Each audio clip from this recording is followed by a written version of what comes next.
Okey, kita sudah selesai fasa 1.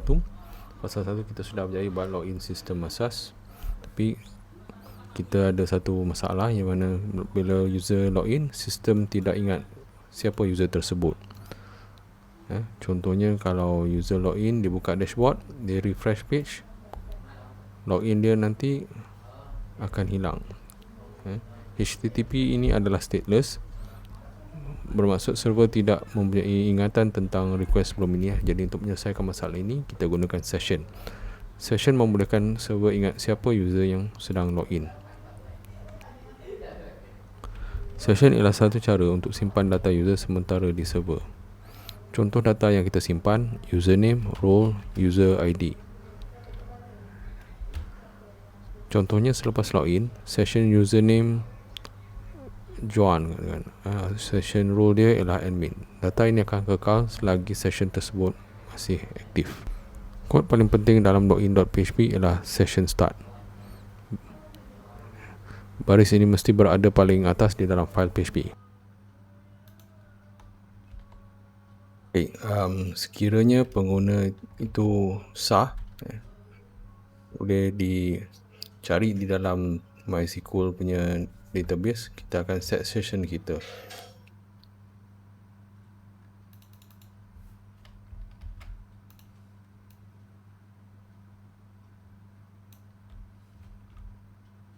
Okey, untuk query kali ini kita akan gabungkan dua table supaya kita dapat 3 medan: username, password dan juga role name, untuk dimasukkan di dalam session kita lah.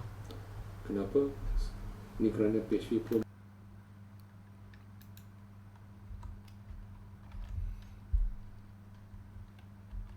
lagi medan, iaitu role, yang kita boleh setkan ke dalam session kita. So kita ada dua session, username dan juga role. So kita boleh gunakan kedua-dua maklumat ini untuk membuatkan laman web kita menjadi lebih interaktif.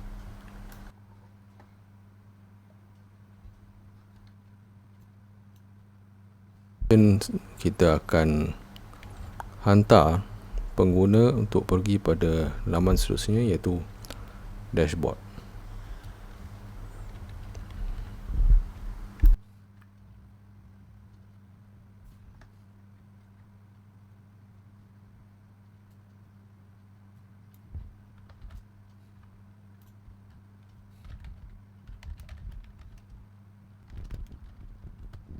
Di dalam page dashboard kita akan start check session dulu.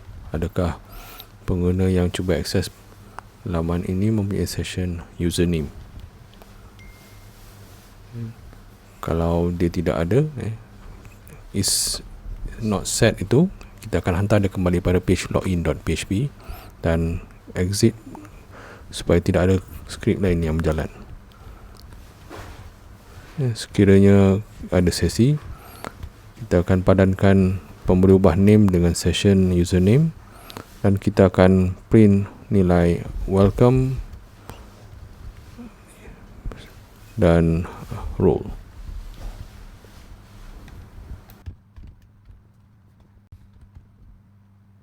Untuk logout, kita akan check session pada bahagian atas dan kita akan masukkan dia dengan unset dan juga abort.